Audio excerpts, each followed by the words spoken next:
Hello everybody, it's Wyvern here with another bit of Total War Warhammer 2 Quick Match gameplay. This time around we are on the Spice Dunes, crusading as the Empire against the Wood Elves, who have strayed a bit far from home. So, leading the force is Volkmar the Grim, of course the only way to go when you are purging heretics. Unfortunately his lease on the Volkswagen did expire, so he is stuck here riding on horseback. As for all of his skills, he does have most of everything. He's got Benediction, he's got Jade Griffin, of course Grand Hammer of Sigmar, Grand Shield of Faith, and even Grand Soulfire. I'm not entirely sure if this is a great choice against the Wood Elves, but hey, who doesn't like a bit of magic resist every now and then? Alongside him, a light wizard is coming in with quite a plethora of spells. Of course, he was looking probably for some undead to purge, but, you know, if you can't find some undead or chaos, what else will do? They're about the same thing. He's got Baroness Time Warp for that speed and melee attack bonus. He does have Net of Mintok, of course, to net enemies down, keep them in place for other troops to shut down. And Foss Protection, providing that extra armor and melee defense, which is very useful, whether used on state troops or knights or anything of that sort, just to keep them alive a little longer. Especially Knights of the Blazing Sun, who don't have the best of either armor or the best of melee defense as far as Empire and Cavalry is concerned. He also does have a Power Stone to get those Winds of Magic up and about and make them as good as possible. Alongside him, we do have a Witch Hunter, so of course he is here, also looking for some fools to purge. Unfortunately, it looks like the only thing he's found, or poor Saltspire here, just look at him. He's got to be so hot in the desert. He's like in the greatcoat, and he's got that big hat. Well, I guess the hat might shade him a little bit, but poor Saltspire here. Definitely getting a little hot and bothered as he's chasing after Carillion here. So he is here with Accusation as well as Slippery. I figured a Slippery could be useful if you're trying to outrun, say, Wood Elf foot troops. For the front line, it is a whole bunch of swordsmen. A very, very cost-efficient unit against the Wood Elves. Normal vanilla swordsmen will actually out-trade Eternal Guard, especially when the lines are drawn out like this, which is very, very nifty. And otherwise, they're cheap and they've got shields, so they'll soak up this arrow fire. It's not ideal. We'd rather not have them being pounded by arrow fire, but better than nothing. And of course, Sigmar Sons are unbreakable, which is great. Behind them, the Tattersouls, who would be a much better target for those Deepwood Scouts, but we've kind of screened them out here with the swordsmen. They will provide a lot of necessary oomph and a lot of punch just to mow through most of the Wood Elf troops. I'm not entirely sure how they'll trade against War Dancers, but everything else, these guys will definitely tear through very, very efficiently. Of course, we do have a single unit of normal shooting, the Silver Bullets, who of course are a pretty solid unit. They're not amazing, but because they have stalk and magic, that makes them decent against Wood Elves, who have quite a few physical resistant units, and they've also got, of course, they tend to mow down your shooting if they're able to see it. Unfortunately, these Wild Riders are being focused out by the Hammer of the Witches, which, lacking witches to shoot at, is settling for a bunch of little reindeer, and you can see the Tron Riders here getting slaughtered, losing about a third of their number in that opening volley, which is really some brutal stuff. Finally, of course, rounding our contingent, we do have 3 units of Knights of the Blazing Sun, and you can see they're already posturing, they're already pushing forward, trying to zone off and force off these annoying Elven archers. Now, for my opponent's build, he has brought a sort of zoning, skirmishing force here, composed of mostly Deepwood Scouts, so going pretty cheap, but he does have a single unit of Weight Watchers to add some additional oomph. A Glady back here with Prayer of Anathrema, who is immediately going to net these poor Knights of the Blazing Sun, shutting them down. She also does have most of her other abilities. She's also got Arrow of Kurnus. She also does have Eye of Kurnus, which, if you've watched any of my prior videos, I think is one of the most useless abilities in the game. But it does provide a little bit of a buff, at least to her, and you can see she's chipping down the Witch Hunter pretty effectively. For his front line, my opponent brought an Eternal Guard, very, very useful, of course, against Imperial Heavy Cav. These Wild Riders did get a little cheeky here, but of course, under the constant pressure from the Hammer of the Witches, as well as just receiving so much hate from the Knights of the Blazing Sun, even in retaliation when they charged in, they're really not having a good time of it. Elsewhere, 2 War Dancers with Azure Spear, providing a little bit of flexible anti-large, a second unit of Tron Riders over here on this flank, and then finally a block of Wildwood Rangers. Interesting choice in this matchup. Personally, I don't think they're ideal, because these guys are pretty expensive, and they're pretty easy for Empire to focus down to say artillery. Definitely, if I'd been less pressured about the Wild Riders, I could have probably just blasted these guys to Kingdom Come with the Hammer of Witches.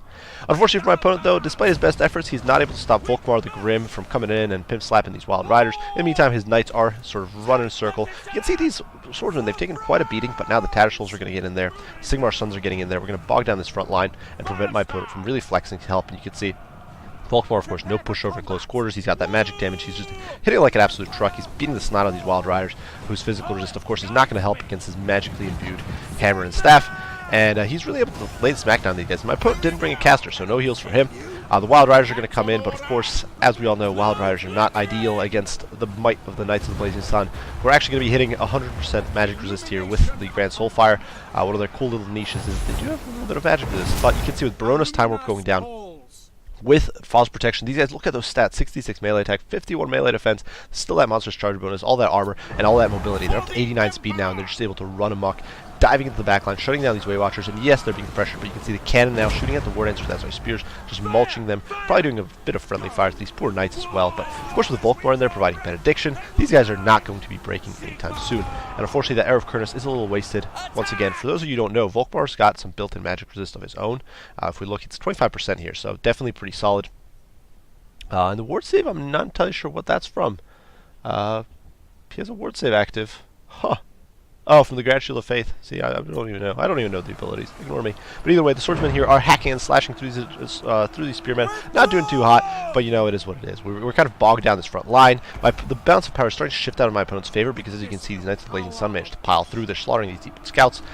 These Eternal Guard, actually, here, where the engagement is a little more fair, the Eternal Guard have not managed to win out. The swordsmen, you can see, are dominating them. And then you have the Silver Bullets over here, still very active. These Wild Riders are trying to sneak past. Not entirely sure if they wanted to get after the Silver Bullets or perhaps the cannon, but regardless, the cannon is shortly going to shift fire and start mowing these guys down. You can see those cannonballs flying in, and those poor reindeer, those little Rudolphs are not going to stand a chance, as the Silver Bullets are going to pivot and unload on their rear. And, of course, these guys definitely, they're regretting not having invested in some gunpowder right there. In the meantime, the Wild Rangers have breached the front line. They are pursuing the swordsmen, but you can see they've taken, despite the fact that I didn't engage them directly, despite the fact that they actually came in from the flank, you can see just how badly mauled they've been.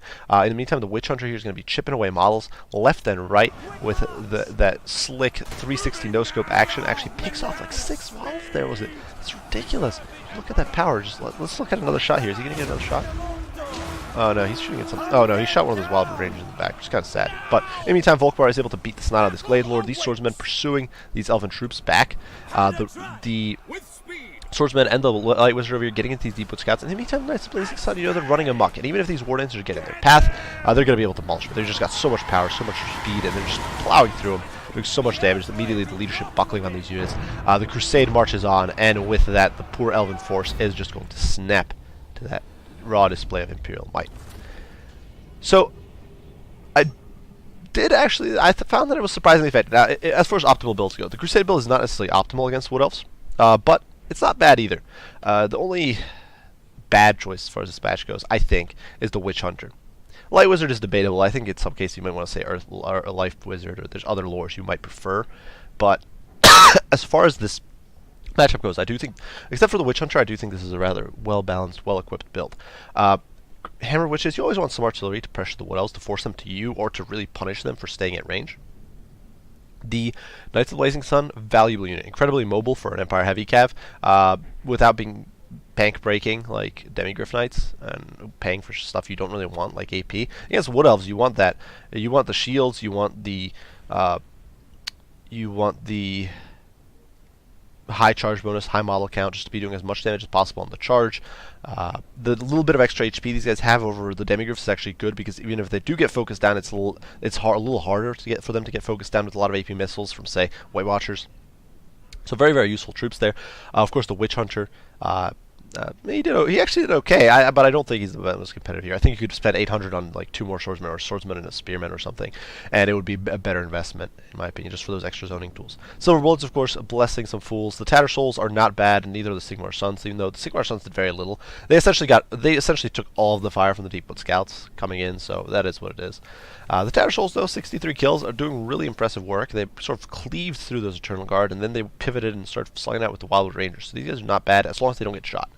Volkmar, of course, he tanked a lot, and he took down the whole Lord, essentially.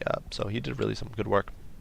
As far as my opponent's build, poor roadkill here. Kind of ended up as roadkill to the Knights, but a few little critiques here against Empire, as far as dealing with Empire goes, just based on my experience. One, you always want a caster. This isn't something specific to the matchup, but bring a caster. Casters are good. There's not much else to say. 2, one of the things with dealing with heavy cav, you can bring Eternal Guard. You can try to counter them that way, but I think personally that if you're trying to deal with Empire heavy cav, you want to be relying on your shooting to do the job. Way Watchers, especially Way Watchers with the Hawkeyes of Drakir in there to break leadership, because Empire cav doesn't have the best of leadership, surprisingly. For example, Reichsguard, despite looking pretty good on paper, or well, they are really good cav, their leadership is not actually that high. They don't have immunity to psychology, except for Zendler's Reichsguard. They don't have crazy baseline leadership. I think the leadership might even be in the 60s. At best, it's like 70, but I don't even think it's that high. So you could definitely whittle them down and kind of slaughter them one by one with your Weight Watchers. Oftentimes, it's worth actually shooting a target, then netting a separate target, bogging that target down with Wild Riders, while then sniping away at another target. And I think like staggering out your fire, actually not shooting the prey unit because that unit's out of your hair for a bit, and in the meantime, and you could bog it down with melee units, and in the meantime shooting away at whatever units are still moving. So I think definitely Weight Watchers is the way to go in this matchup, in my humble opinion. I also don't think the Wildwood Rangers are that good. Personally, when I run this when I play this matchup, I generally prefer going with some Sisters of the Thorn, going with some shielded Wild Riders. Usually Eternal Guard, though I like the Wardens of Sithral as well in this matchup. I assume the regiment around Eternal Guard, the Winter Guard, might be decent too. And then no real elite infantry, just kind of relying on the Wild Riders, maybe like a unit of Dryads or something to support. But by and large, I just think you want to go heavy on the shooting, heavy on the kiting game, and heavy on the cavalry, and you'll do much better against Empire, because once you've mopped up the Empire heavy cav, usually their infantry, even if it's numerous, Wild Riders with their fear, with their high charge values, and with their good offensive stats, you can kind of collapse Empire infantry and wipe them out, unless your opponent went super heavy on like flagellants or something. But even flagellants can be cycle charged to death. So I definitely think that's the better way to go. Regardless, I do hope you guys enjoyed this video. I do hope you enjoyed seeing some Empire